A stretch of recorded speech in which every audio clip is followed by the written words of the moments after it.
Shut up and sit down. Howdy guys, it's Andy from Bigmeks Workshop and Painting Studio, and today we're painting an Infinity Dog Warrior from the Ariadna range. Now we're going to be using colours what are more along the lion side of things, as this model had a bit of a feline look to it rather than a sort of a werewolf sort of aesthetic to it. So start off on the basics of the fur. The thick fur is being done in scale 75's black leather, which is really rich and deep. There's a lot of colour to it, it's quite reddy, but it does get a nice good coverage, and you really do start to get some good effects when you use these scale 75 ranges. Onto the main body parts, and that is orange leather from the same pack. It's the leather and wood effect pack of scale 75 paints, and these are really nice. You get a real cool, very leonine colour to this particular shade. Using influence from an Asiatic lion from the natural world, which is currently my screensaver, as it was the inspiration behind the paint job. So onto the hands and feet. Doing this slightly different way around as I did the wolf one. The hands and feet are based in Tusker fur by GW to get a good coverage, and obviously as always we're using thin paint, getting a couple of layers on there. As you can see, I've gone back over the orange leather to get a nice good coverage. So now what we're going to do is we're going to start adding some harvester flesh into this Tusker fur. I'm going to start highlighting up using glazing and feathering techniques across the entirety of the figure, and we're blending those human flesh tones into the fur, so it's still mid transformation. I'm hoping that's the correct term, so somebody out there will correct me. So what we're getting is the idea that the model's not in a static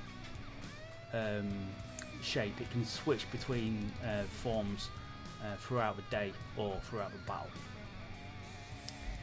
So now I'm adding some more harvester flesh in there, just to brighten it up a little bit, getting some nice transitions. We're really focusing on the muscles.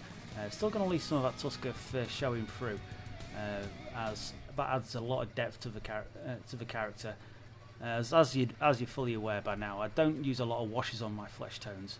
I tend to find you get a lot of streaky depth in there. You don't want this to come through on blends, so you just be really gentle, and it takes a little bit longer, but it's definitely worth the effort. So scale 75's Moonray flesh has gone in now, and this is quite creamy of a colour. It really starts to add a lot of definition to the features. As you can see, I'm starting to pull the lighter shades now into the yellowy fur sections to bring the colours together a little bit. So another layer of Moonray flesh. This is actually pure Moonray flesh at this point. As you can see, the colour's real pale now. As always, very thin. It's almost water-like consistencies. What we're using, using a wet palette to make sure I keep the consistency of the paint exactly what I'm after as well. So as you can see, I'm just adding ever such more Moonray onto the model. I'm just bringing them highlights up really gentle. I want to really make the raised areas of the fingers and toes stand out. So it's very important to get these sort of details looking good.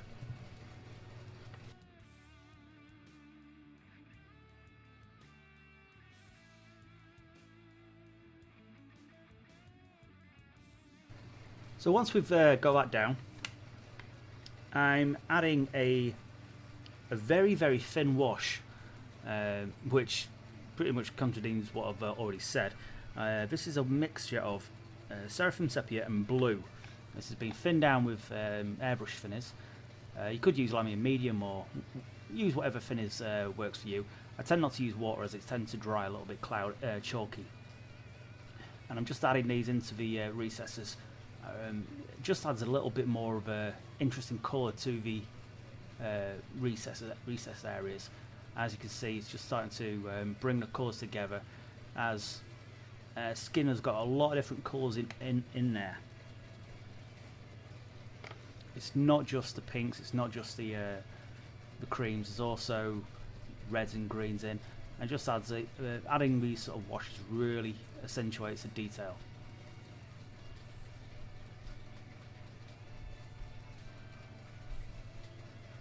So now I'm going to go back and pick out all the highlights now, once again with the Moonray Flesh. Again, very thin Moonray Flesh, but it is Moonray on its own at this point. Just tidying up any of the areas where the wash is sat where you don't want it to. Also make sure them high spots are real bright. So this is the last bit of work we're going to be doing on the human flesh, aside from just getting it to match into the rest of the palette. So now onto the yellow fur. So I'm going to start off with the joins between the upper and lower arm, and that is a mixture of orange leather, harvester flesh and moonray flesh. Now if you've got some still in your wet palette, just add the orange leather in there, and then you'll get a nice transition. Just make sure you use real thin paint and stretch the pigment from the darker sections of the model to the light sections. I'm doing this on both the hands and the feet, much the same way, and I'm going to just have that sort of transformation look coming from the model on all the areas.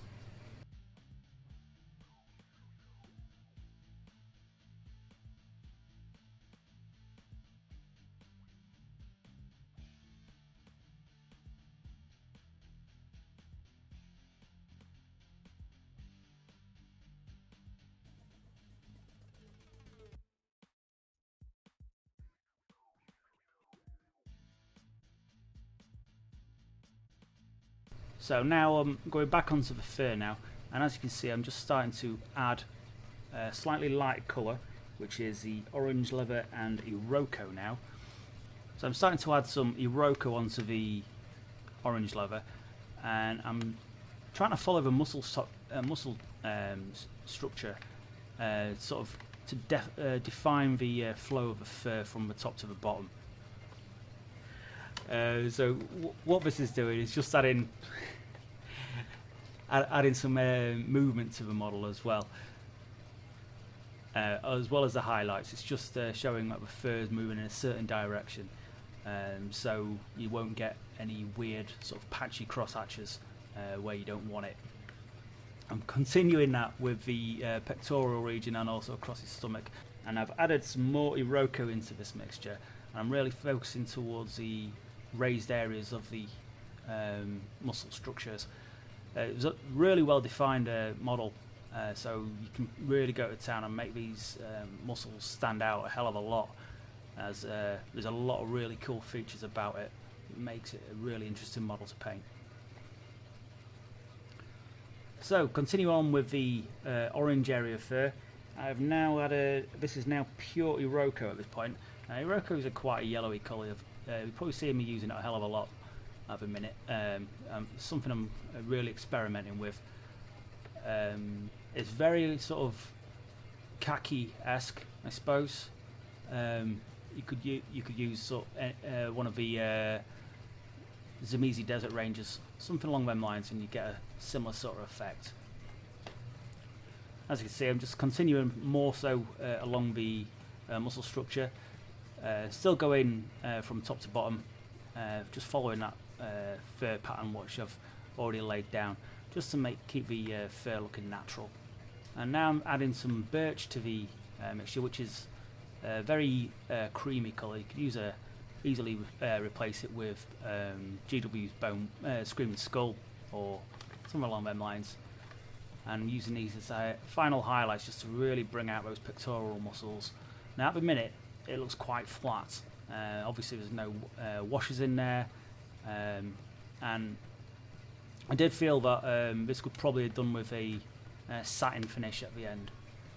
So as you can see, it's gone really glossy. Let's just put a gloss varnish on it just to protect it.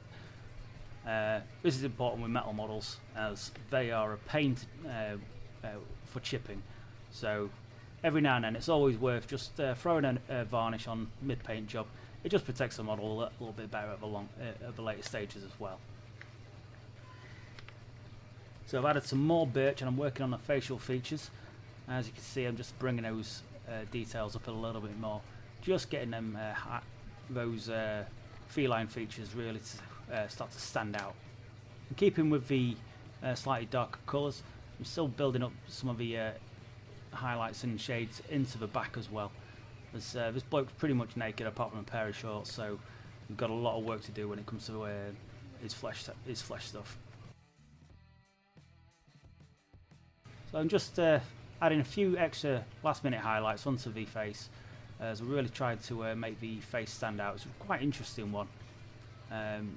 It was interesting painting this one in a different way to the other wolf I did, using more of a feline template rather than a canine one. Was an interesting experiment for me. So I'm picking out some of the details on the muscles. It's got some veins and such poking through.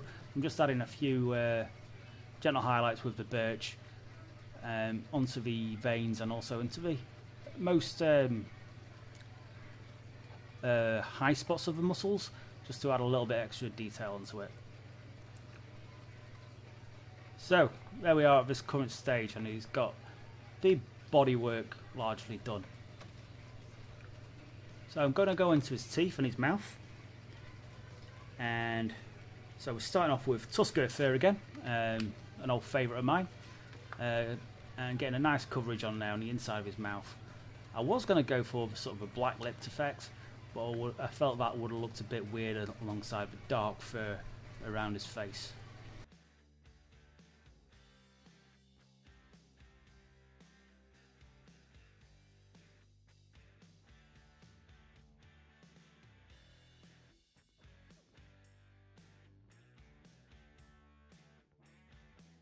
So once I'd got the tusker fur down, I threw a couple of thin washes of Army Painter's Red Zone.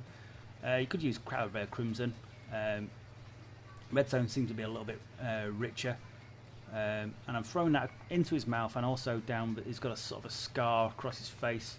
So get it in there as well, just to bring out the detail. It also allows me to paint it a little bit easier once we can get a good view on the detail in the model. So I've added some Iroko into the tusker fur because this is still sort of fur region. So I'm just making them lips a little bit different to the standard sort of pinky colour, a bit more yellowy to it. Onto the teeth. It is bone white, which sort of makes sense. The teeth the sculpts on the teeth are a little bit lazy, to be fair.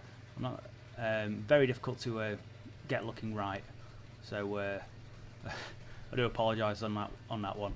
But I do what I can to get the detail looking right. So I've added some Iroko into it as well, and that's just going up towards the top of the upper edges of the teeth where they join up with the gums, to represent a little bit of decay,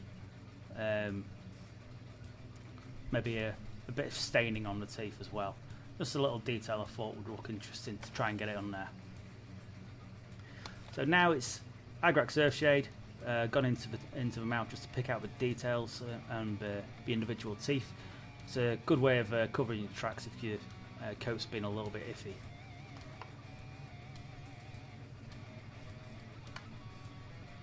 And back onto the teeth again with the bone white, just to pick them out a little bit, get all the wash tidied up, and just make those teeth start to stand out a little bit again.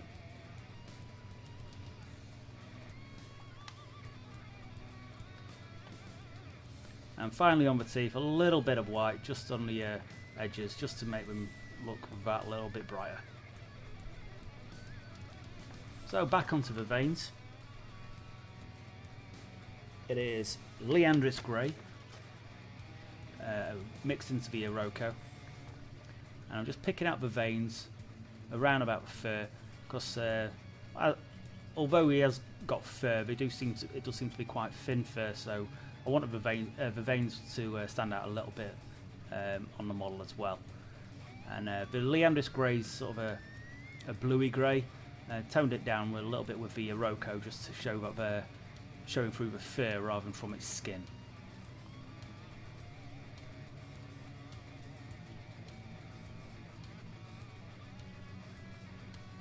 So I'm just glazing a little bit more of the Iroko on there, just to tone them down a little bit. And so we're a little bit too vibrant at first. I did want them to stand out, but it just looked a little bit off. So as I'm using such thin paint, this is not a big deal. I can just keep on coming back and forward over the model, just to add the effects where I need it.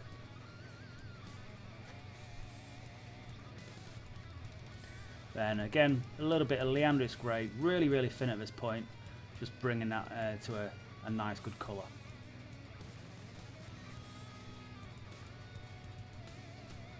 So onto the thicker fur now, and this is a 50-50 mix of black leather and brown leather, both by scale 75. As you can see, we're getting a real interesting reddy brown colour. Now, as I said earlier, I wanted this to look like an Asiatic lion, and they the real dominant ones tend to have darker manes, and this is what I was trying to have a go at, just to make the mane look like a bit darker against the standard sort of yellow sandy coloured fur. So again, a good layer of the this mix down, as I want it to really pop against the rest of the model.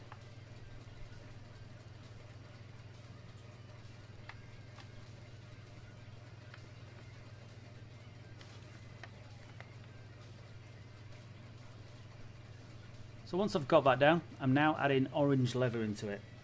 Now orange leather is a lot brighter, and it does show up really vibrantly on the model as it is, but it dries a lot darker than it looks when you add it to these other two colours, and it starts to become a filter rather than just a straight colour if you use it thin enough.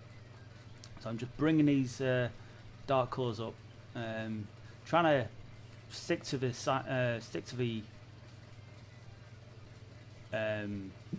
how can I put it, the ridges in the fur, just bring them up to a nice cool colour. So I'm adding some more orange leather at this point, and as you can see, I'm using a very thin brush, using the side of it just to pick out the individual strands on the tail.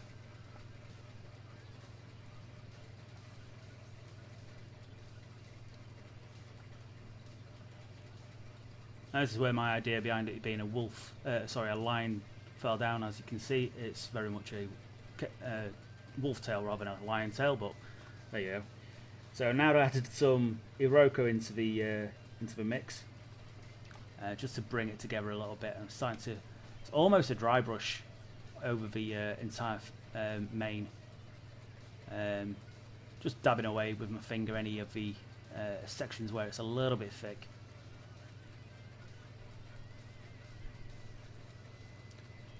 And I'm adding a little bit of birch now into it as well, and doing much the same thing, just using either the flats of a brush or almost dry brushing the areas around his face.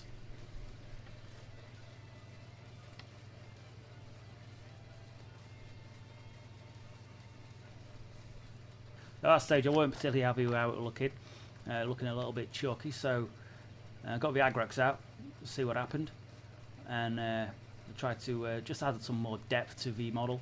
And a couple of very thin Agrax washes later, and it starts to build the depth into it as well as taking some of the chalkiness and the excessive brightness away from the model as well, from wherever I've been a bit iffy with the shading. Onto the shorts. Now the shorts are militaristic.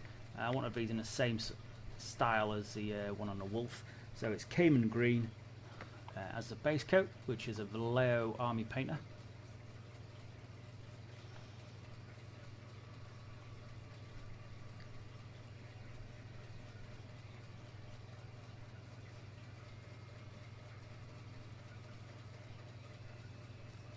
and I'm just adding some bone white into the Cayman green to start adding some highlights, and I'm bringing those highlights up ever so gentle, just like I've been with the rest of the model, as I wanted the quality to be there still, even on the areas what were less important than the flesh work.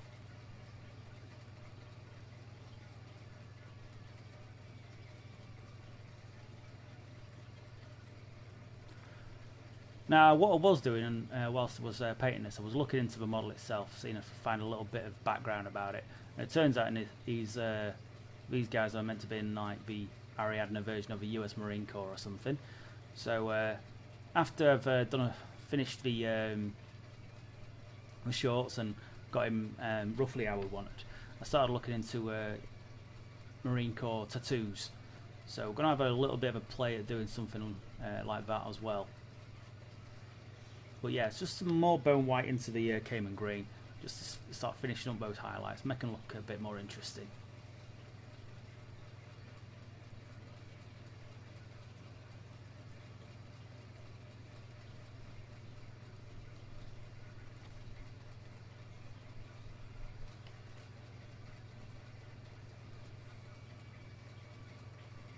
Onto the weapons, and I've painted these really simply, as a pretty much basic blade and gun. So I start off with Vallejo Metallic Airs Black Metallic, which I've actually stopped using quite as often as I did. Fallen out of favour with me at the minute, gone back to more of a lead belcher sort of thing. But any decent dark metallic silver is totally adequate for this sort of thing. So the next is gunmetal, Vallejo's gunmetal. Just starting to add a few highlights to it. Nothing spectacular, it's only a gun. You don't need to go over the top if you don't really want to. And just picking out the details. Just try and keep it neat. There's no, even if you're not being over careful, you get a better finish if you're trying to be neat anyway. And edged on the gun and this knife with Vallejo steel. I went a little bit heavier, so I started to have to blend it in a little bit with the darker colours, just to take away some of that real vibrancy what I'd a bit over compensated for.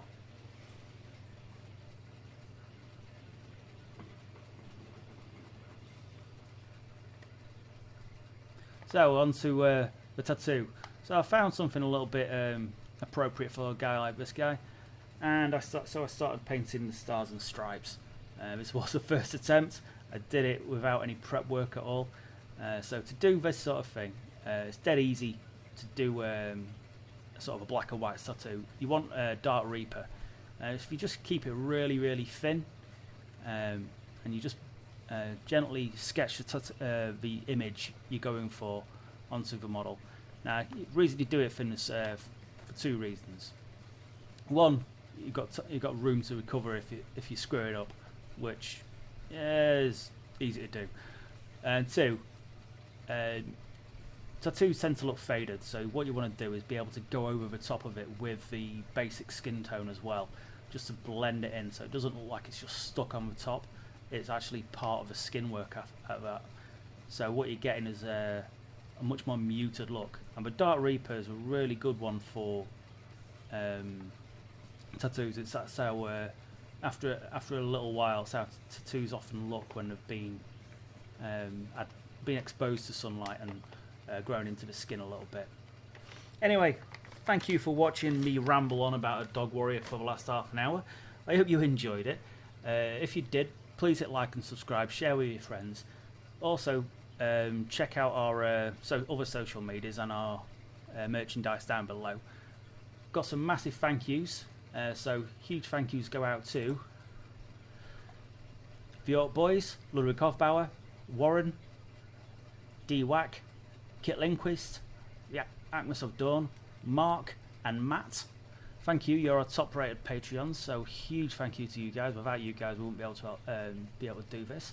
Also check out the Outpost, Sheffield based company, where you can get reduced price models for any of your hobby needs. Also, if you go through our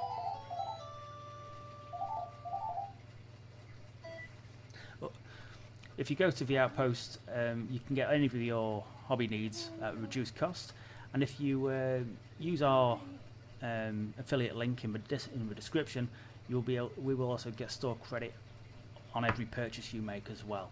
So anyway, thank you for watching, guys, and we can